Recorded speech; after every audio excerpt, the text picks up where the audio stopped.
We clapped, but then didn't have a clap.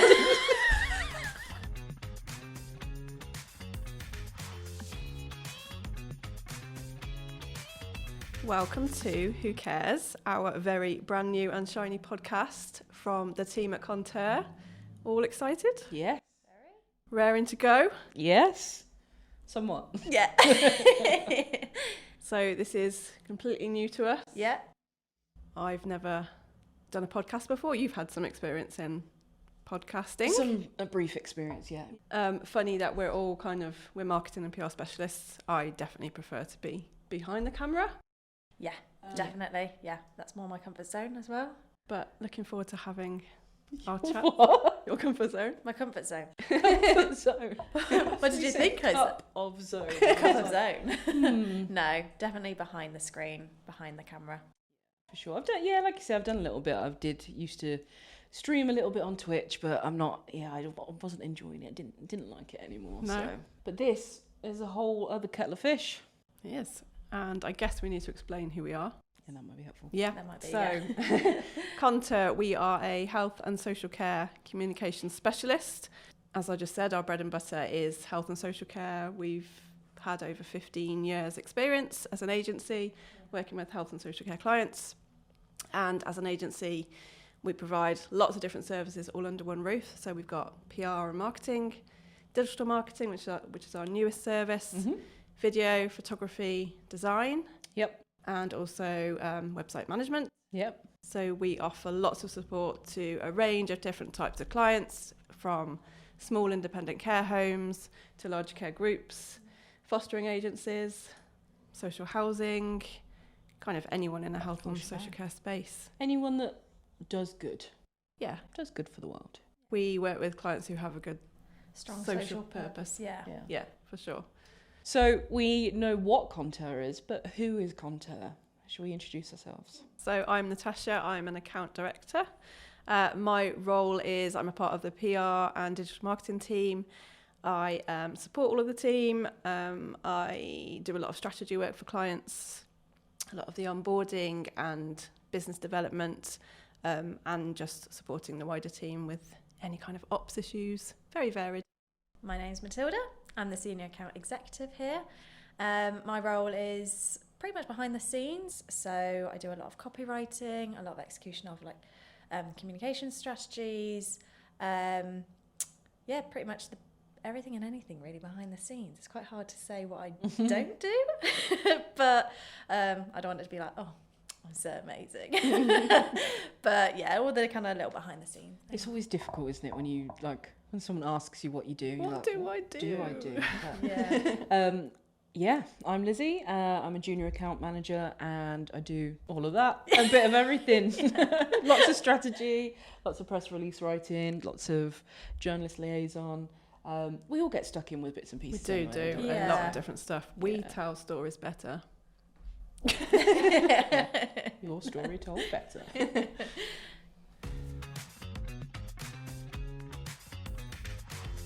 So, how has everyone's week been? They've been good. Yeah, I've come back off some annual leave, but it's been a busy time for us. Busy but exciting. Yeah. Lots of projects going on. Some more exciting ones next week. I'll be joining a filming day, which I'll be looking forward to. Out on the road. Out on the road, joining the video team, which I absolutely adore.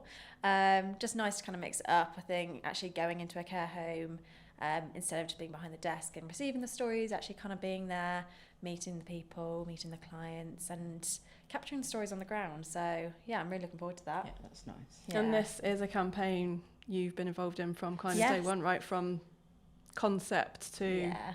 and now we're filming for it. Yeah, so that'll be really exciting to kind of see it from inception to really execution. But I'm really looking forward to it. It's going to be an exciting day. Yeah. We'll reveal more secrets, but I'm going to keep it quite under wraps at the moment. But I've heard there's an interesting character, a resident, that's going to be star of the show. So I think I'm really looking forward to meeting him. If I'm honest, he's going to be quite a character, I believe. Really rich kind of background and kind of the heart and soul of one of the care homes. So that'll be really lovely to kind of capture his story, but also see how he's playing a part in this campaign. So yeah, all to reveal very soon. But yeah, that's my week. How you guys been been? I've had lurgy. Still got I'm hopefully not contagious lurgy. I wouldn't be in the office if I was contagious. But my lungs are taking a little while to get back to full capacity. So a little bit of catch up because I was off sick last week. But good. Yeah, had a good week. Getting there, getting on top of things. Very much trying to sort my life out this year. So what have I been up to? I think we've just had a new partnership service launched, which is our live chat function. Yes. Aimed at health and social care, a human-led chat service, which is really nice. So my focus this week has been on how we can introduce that to our clients, how it ties in with digital marketing. So that's been exciting as well, but also very busy. Shout out Chat for Business. Yes. Yeah, thank you to Marcus, especially at Chat for Business, who's been a great support to us, hasn't he, and given us lots of insight into the world of chatbots.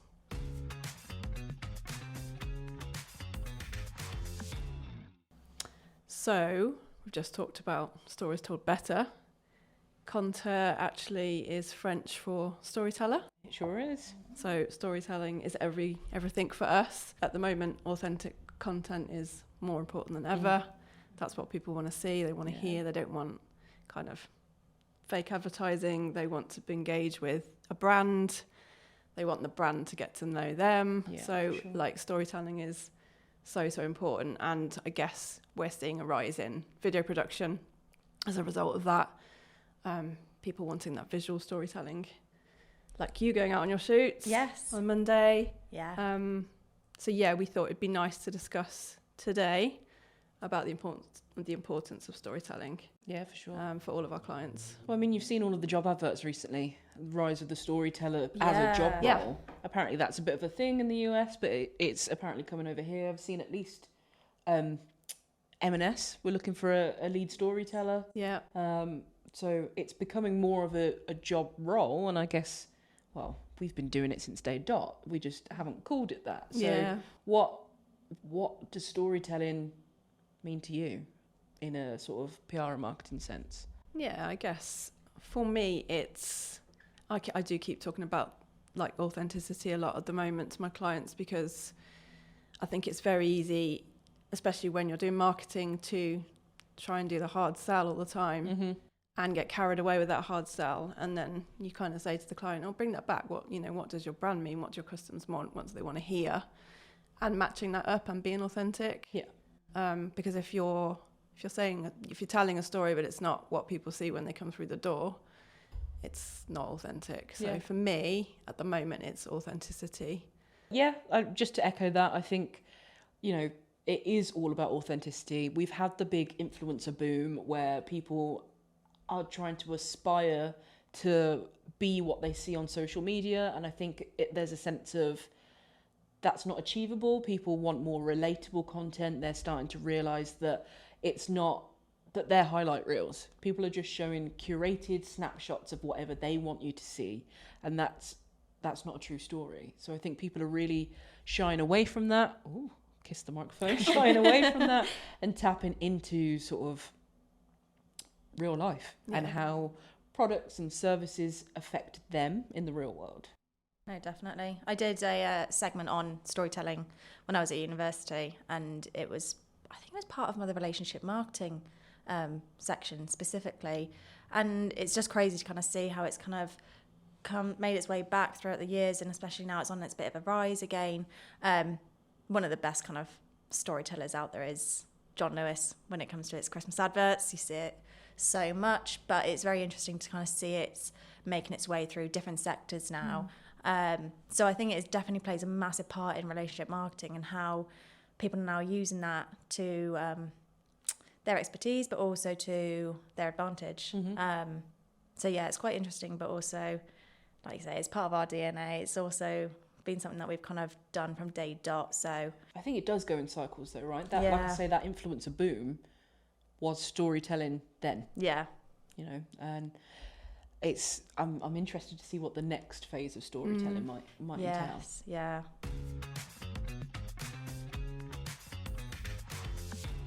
I've got a really lovely story from a past client here, which it was a story that went viral. And I wasn't actually expecting it to go as viral as it did. But this just goes to show that sometimes people don't really realise they've got a good story sat right there. And it was only by chance that we were on a call, and they were talking about, we ended the call, we'd done all our marketing PR catch up, and at the end of the call we were just saying, hope your day goes well, and they were saying, we've got a new resident moving in, and this resident was a mother who was moving into the care home to actually look after her son who was already in the care home. So she did need some care herself, but actually was perfectly fine at home. Oh, wow. But just moved into this care home because she wanted to be with her son. And I was like, oh my goodness, this is such a lovely story. Would they be interested in telling their story? They were, and they loved it. And they had such a lovely relationship, and both really happy to be in this care home together. And this story just went huge, like really quickly. And the client was obviously really pleased, not just because obviously all the coverage they gained, but just because the mother and the son were really happy to share their story, and it was quite a heartwarming one. So that's like a perfect example of how storytelling can really come to life. And so many people engaged with it, and it's unique, I guess. That's another thing. It's authenticity, but something that's a little bit unique, a little bit different, that people like to hear and share. I think that's a lovely thing about our role as well, is that we get the opportunity to identify those stories. So like the carers that we work with, or the care homes and home care organisations, or whoever we work with, they're so in the thick of it that they don't see it as anything. It's just their day to day. And we can look at that and be like, hang on, not everyone does that. That's really special. We've recently been doing a bit of press about pat dogs, pets as therapy dogs, and that feels just like a non-story to the care home, because they're like, we have these dogs in all the time, and if you don't know about them, you might be surprised to hear the benefits of a pet dog. Or we work with the care home that keeps goats for similar reasons, for therapy reasons, and you just think, that's weird. That's weird. Why does this care home have a pair of goats? Those goats have character as well, right? They've got out a few times, have they not? Like, to them it's just normal, they're just the goats. To me, I'm like, you've got goats in a care home. And it makes for a great story. It's really nice. People love animals as well. Whenever you involve animals, it's always a good story. For sure. So I guess it's also worth talking about how health and social care organisations can also spot stories when they're so bogged down with the day-to-day, on the ground. They're busy people. We know they're busy people. So what are some just kind of like tips that we've kind of picked up, or advice that we can share really around kind of the best ways that people can kind of spot those stories or share those stories? I think if you were to tell someone down at the pub or over a cup of tea or whatever, if they were to go, that's interesting, then you're onto a winner there. It's clearly got some kind of human interest if you think you're going to get a reaction like that. But I think, as mentioned, the difficulty there is they see it day to day. So how do they start to identify that? I guess it's almost twofold as well, isn't there? Because there's the story that stands out, where you're going to get maybe a bit of media coverage, but also then there's just your daily storytelling, and not to overlook that too much, because their day-to-day is what they do every day. But to somebody looking to come into that organisation, whether it's foster care or care homes, social housing, people want to see that, and that's where you get that human authenticity. And I guess that's staff or clients, customers, everybody. Sort of and I guess for me, it's like, don't overthink it too much. Because if you can get your team on board, they're your best storytellers. If they're bought into the culture of your organisation, and you've got, good brand ethics, then I feel like it should come fairly naturally, and it's almost giving people the resource and the ownership of that. Like, it doesn't take much now. You don't have to have a full video team to capture content. It's, a quick phone recording of 2 care workers talking about their day is going to resonate with someone looking for care. A foster parent talking about the good they've done today, like what's made them cry or what's made them smile. It doesn't have to involve, we know what it's like with consents. It's hard with consents for children, for older people, vulnerable people. So it doesn't have to always involve them. Yeah, that's true. So like, don't overthink it. Yeah, and I really like the thought of splitting it into sort of two categories, into like your special moments and your everyday. Yeah. I think that probably would make it easier for someone that is in it day to day to differentiate. And I think if it makes you feel something, make a note of it, take a picture of it, record a short video of it, whether that's, you know, makes you happy. In some cases it makes you angry. That could be a foster parent who sees all the other foster children or other children that need foster homes, for example. If it makes you feel something, do something about it. Yeah. And I guess like just coming together, whether it's a short like 5-10 minute team meeting, sometimes that's enough for someone to go, hey, that's really good. You might not recognise it yourself. Yeah. And it's just to have somebody else say to you, that's really nice, you've done something really good today, let's capture that, let's put that on social media, let's write a case study about it. Like it's just getting into that thought process, isn't it? And that momentum of... Takes a bit of rhythm, doesn't it? Yeah. Yeah, and then that's when like your brand really comes to life. I think it's just also sharing those stories, I think, with your team, because even if it's not something that goes externally, even internally, it can be quite a nice empowering thing. Good point. But then also in those conversations, it might be that someone picks up on a story and it resonates more with them than it probably did yourself. Or they might go, is that a story? Is that something we can share externally? Is that something that we could put, like you said, on like as a case study or anything really? But yeah, just sharing news sometimes is just one of the best things you can do, because we do it internally.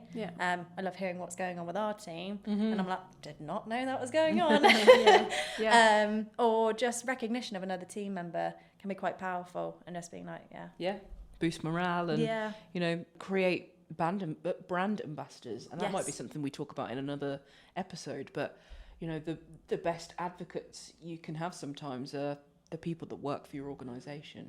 And I think sharing is key, because sometimes it takes someone else to be like, oh, actually, there's something in that. Yeah, for sure.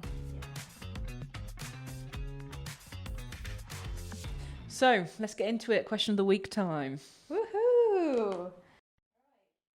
Here comes the bowl. Whoa. Who would like to do the honours? These are written by our lovely digital account exec, aren't they? James has written these. We have no idea what's Shout on. out to James. Shout out James. Who would like to do the honours? I think you should do it, Tash. You want me to do it? Yeah. Yes. Let me bring it over. Feels like Hunger Games. Yeah, it does. Okay.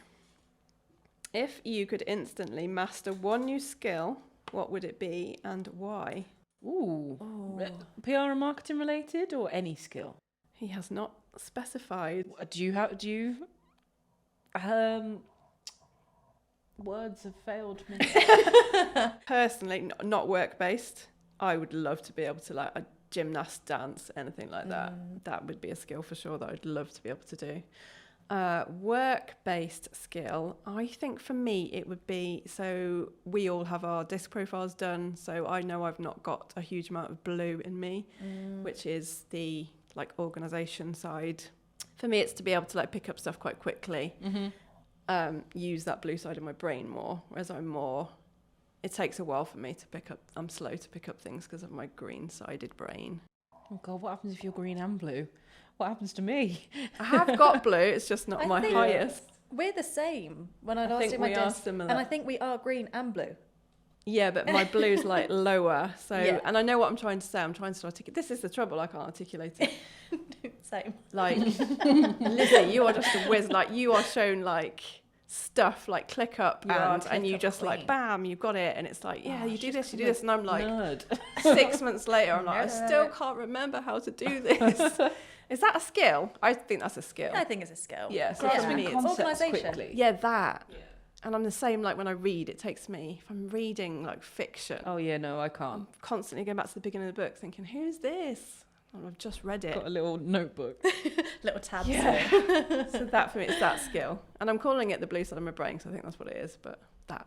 I think work-wise, I would like to nail email marketing.